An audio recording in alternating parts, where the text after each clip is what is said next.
Bienvenidos a Endemoniados, un programa en el que hablamos de ocultismo, esoterismo, que no son lo mismo. Y justamente en este episodio vamos a conocer la gran vertiente y diferencias que hay entre varias etimologías, definiciones y significados de lo que consideramos oculto. Y es que precisamente esoterismo es una palabra griega que habla de lo interno, de lo interior. Muchas personas usualmente creen que cuando hablas de esoterismo estás hablando de algo negativo, magia negra, estás hablando de perversión, invocación de demonios, y no necesariamente. El esoterismo es algo que se conoce desde civilizaciones antiguas. Todas las culturas han estado permeadas de esta conexión espiritual con lo enigmático, con lo gigantesco, con lo inconmensurable. Algunos les decían dioses, otros ya tenían palabras para ellos, como demonios, djinns, espíritus. Lo cierto es que el ser humano, con nuestros limitados sentidos, no podemos percibir el gigantesco universo que nos rodea. Algunos colores no se escapan de nuestra vista. Todos los demás son imperceptibles a nuestros ojos. Los 5 sentidos del ser humano simplemente nos permiten apreciar lo tangible, pero lo intangible está ahí afuera.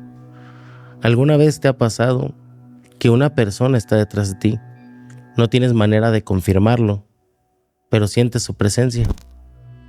Sin siquiera oler su perfume, sin escuchar su voz o ver sus gestos, ya sabes de quién se trata. Esto no es casualidad, es percepción, es una percepción interior y viene justamente del esoterismo.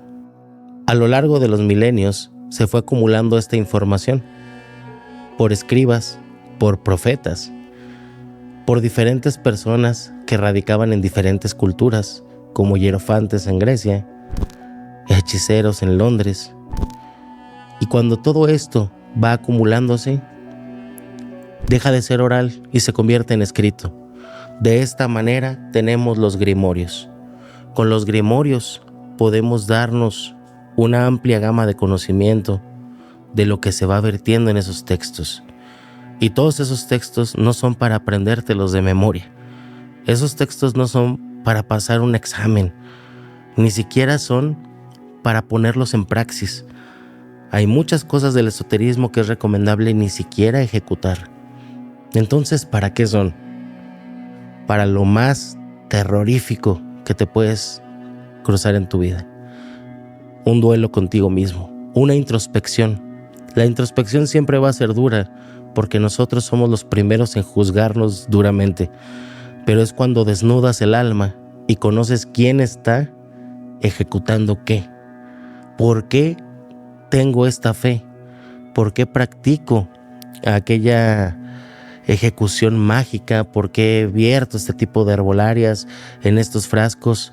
Y haces conexión con lo más grande del universo, que es la naturaleza misma. Y es que somos uno con la naturaleza.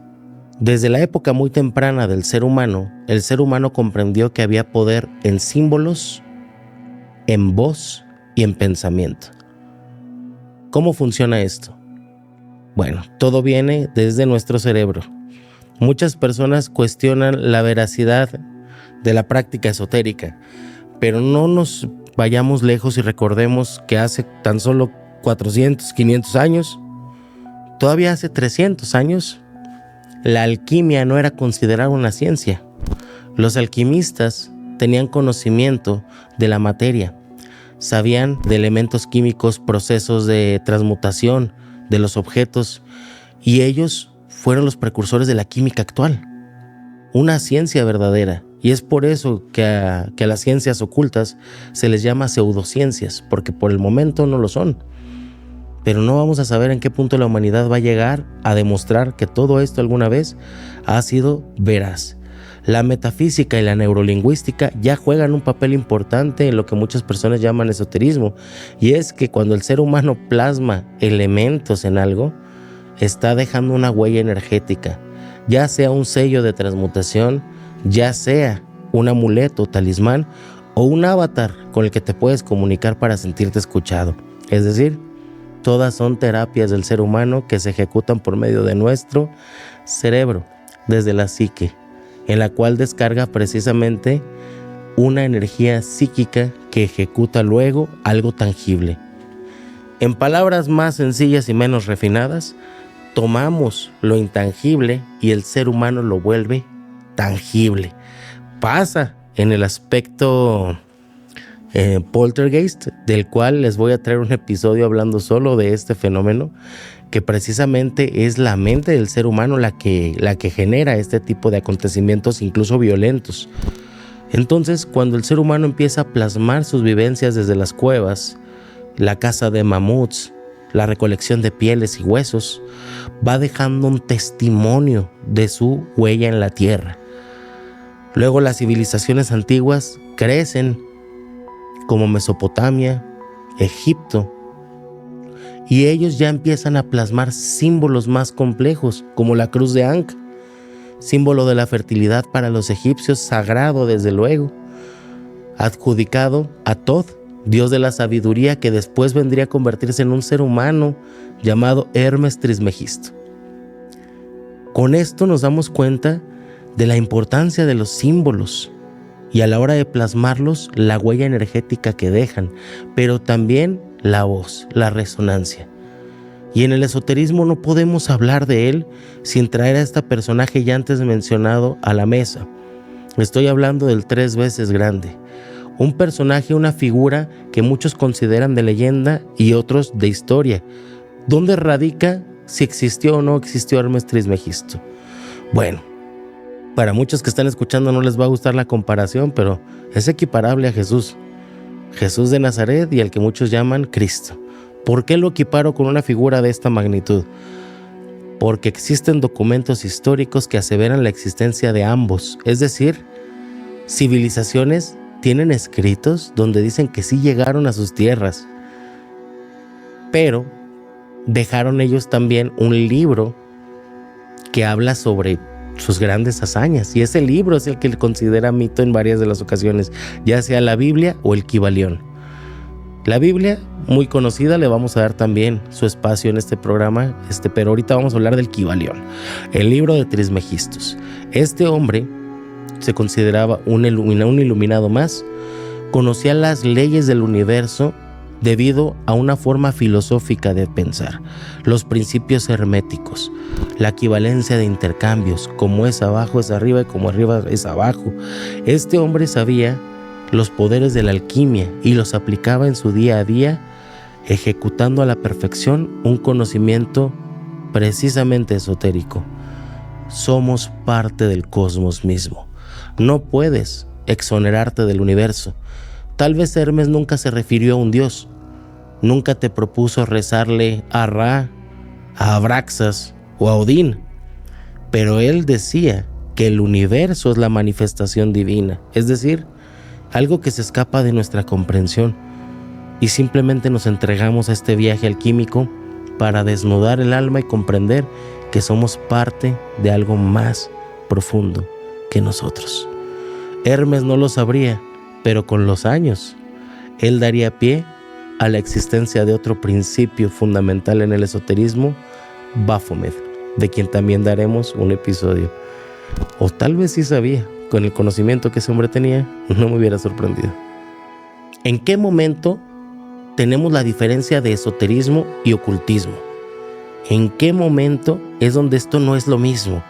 Y es que es muy común creer que son sinónimas las palabras y la ejecución, pero justamente ahí radica la diferencia. El ocultismo es la ejecución y el esoterismo es la introspección. Vamos, no es que una sea más profunda que otra, sino que no son lo mismo. Cuando hablamos de esoterismo, podemos hablar de una amplia gama de religiones, prácticas, fes, credos, que todo involucra un conocimiento interno, un dogma, un ritual y una praxis. Esto incluye a la Iglesia Católica, que también tienen rituales y prácticas dentro de su devoción. Pero el ocultismo, precisamente, son los conocimientos prohibidos. ¿Quién prohibió estos conocimientos? las religiones dominantes a lo largo de la historia. Cada religión, en cada región, en cada lugar, va a prohibir ciertos conocimientos que naturalmente no desean que sean compartidos, ya que no van de acuerdo con la fe o que no cumplen con los intereses políticos de la región. Es por eso que el ocultismo está oculto. Es un tabú platicar de nigromancia. Es un tabú ejecutar vudú.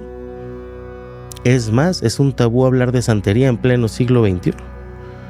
Y es que la santería, también mucha gente la considera magia negra, brujería. Pero es una religión.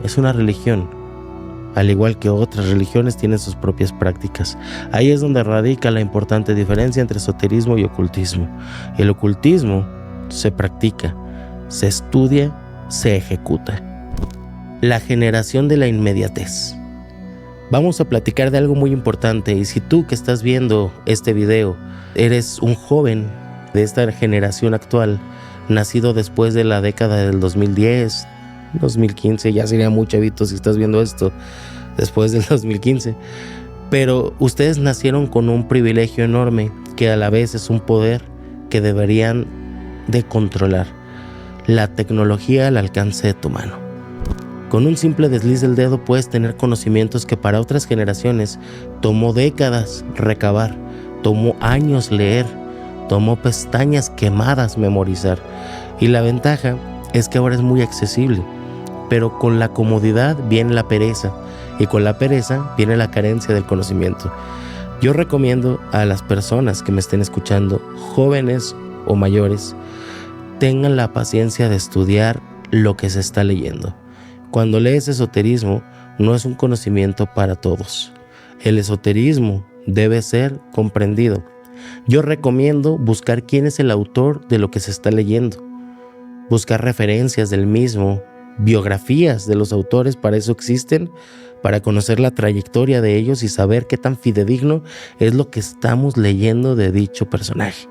Y de esta manera podemos crear un criterio propio, que es lo que la tecnología no nos da. La tecnología nos da lo que siguen las masas, pero cuando te creas un criterio propio, puedes elevar tu poder de conocimiento y tener acceso a otros niveles a los que originalmente no podrías acceder. La importancia del ocultismo, incluso en las políticas y los gobiernos. Con este punto voy a hablar muy claramente de escuelas iniciáticas, de logias, de sectas y de religión, porque sí, el esoterismo permea en todo esto. Muchos líderes políticos se han visto en la necesidad de tener cerca un brujo de cabecera, un chamán, un sacerdote, alguien que tenga prácticas de alto nivel espiritual para proteger sus intereses.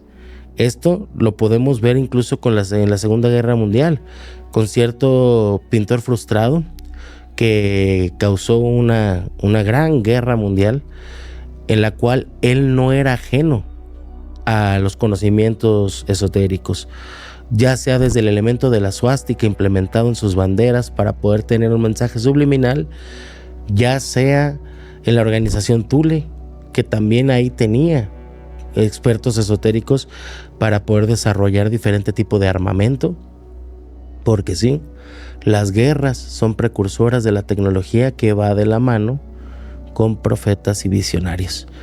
De esta manera nos damos una entendida de por qué reyes, políticos, dictadores se ven envueltos con altos jerarcas espirituales. Vamos a hablar de las escuelas iniciáticas. Se cree que a lo largo de los siglos, de manera secreta, se perfilaban candidatos, personas que tenían despierto el interés en el esoterismo para poder desempeñar nuevos líderes religiosos. Lo vemos en organizaciones actualmente secretas que me voy a atrever a nombrar en este video, como los Rosacruces, como la masonería o como los caballeros templarios, que muchos de ellos son ramificaciones de un mismo esqueleto que, al igual que las religiones, si tienen puntos de vista diferentes, se terminan dispersando, como las religiones ortodoxas o protestantes. De esta manera, se crean diferentes caminos. La acusación que recibieron los pobres caballeros de Cristo al decir que adoraban la iconografía de Baphomet, acusación del Papa Clemente y el rey de Francia. Luego tenemos esta evolución en la cual hay candidatos exclusivos para praxis oscuras, pero al tenerle miedo al conocimiento de estos personajes, fueron discriminados. Y aquí te voy a hablar de uno de mis esotéricos y ocultistas favoritos, Eliphas Levi. Nacido en Francia, Levi fue un sacerdote católico, pero él decía que el conocimiento no debía reservarse, debía compartirse. Algo peligroso en el siglo XIX, cuando era reservado solo para las altas castas, donde querían ignorante al pueblo, no solo en América, en Europa también. Entonces, cuando Eliphas Levi propone algo tan osado como decir hay que enseñarle a la gente ocultismo, la iglesia lo reprobó. Levi también tenía unas ideas un poquito extremas en cuanto al tema de la demonología. Al igual que el padre Gabriel Amort, que es más contemporáneo en nuestros tiempos, Levi decía que no podías atacar al fuego sino con fuego. Él que estaba convencido que para poder repeler las fuerzas malignas debías conocerlas, entenderlas e incluso practicarlas. De lo contrario no sabrías cómo controlar el fuego. Y fue excomulgado por la iglesia. Pero gracias a él tenemos uno de los grimorios más importantes en la historia del ocultismo, como lo es el Dogma y Ritual de Alta Magia, entre otros libros que el mismo autor nos deja como un gran e impresionante legado. ¿Por qué el esoterismo ha sido perseguido? Como el ejemplo anterior que te puse sobre Eliphas Levi, esto no ha sido ajeno a la historia de la humanidad. Alguien con conocimiento es alguien que va armado. El arma más peligrosa se encuentra en la mente, y es de esta manera que a líderes políticos o religiosos no les va a gustar que alguien tenga este saber, que alguien tenga este despertar. Y es por eso que el esoterismo es perseguido. Voy a poner uno de los ejemplos más crudos de la historia que está empapado de sangre. Vamos a hablar de las brujas de Salem. Estos eran los colonos ingleses que ya se habían establecido en lo que hoy es Estados Unidos. En esa región, precisamente en Salem, se comenzó a realizar una especie de psicosis colectiva en la que estaban todos acusándose, señalándose, diciendo que era bruja, que practicaba aquello o el otro, porque eran mujeres con amplio conocimiento de herbolaria, curación, lectura de astros. Ellas comprendían el universo, pero pues no necesariamente eso es malo. Simplemente que se vieron rebasadas por los temores banales del ser humano. La acusación de brujas en Salem fue algo delicado, ya que estuvo avalado por precisamente el cristianismo que imperaba en el lugar, los líderes del espacio y las ejecuciones tan terribles y tortuosas que estas pobres e inocentes mujeres sufrieron a mano de campesinos ignorantes que tenían miedo a lo desconocido. De eso se trata el esoterismo, lo desconocido. En este programa de Endemoniados no te prometemos milagros. No te prometemos soluciones mágicas que a chasquidos de dedos se resuelvan tus problemas. Aquí te vamos a ofrecer algo un poco más retador. Te vamos a proponer conocerte a ti mismo, indagar en las entrañas de lo oculto y lo tenebroso, saber por qué el universo está compuesto como está hasta donde la comprensión humana nos permite entender y reconocer y entender que el camino del conocimiento no es algo que escarbas y topas, sino que sigues escarbando, porque el conocimiento del universo es un velo místico, mágico y prohibido. Soy Leonardo Santana y esto es Endemoniados. Nos vemos en el siguiente episodio.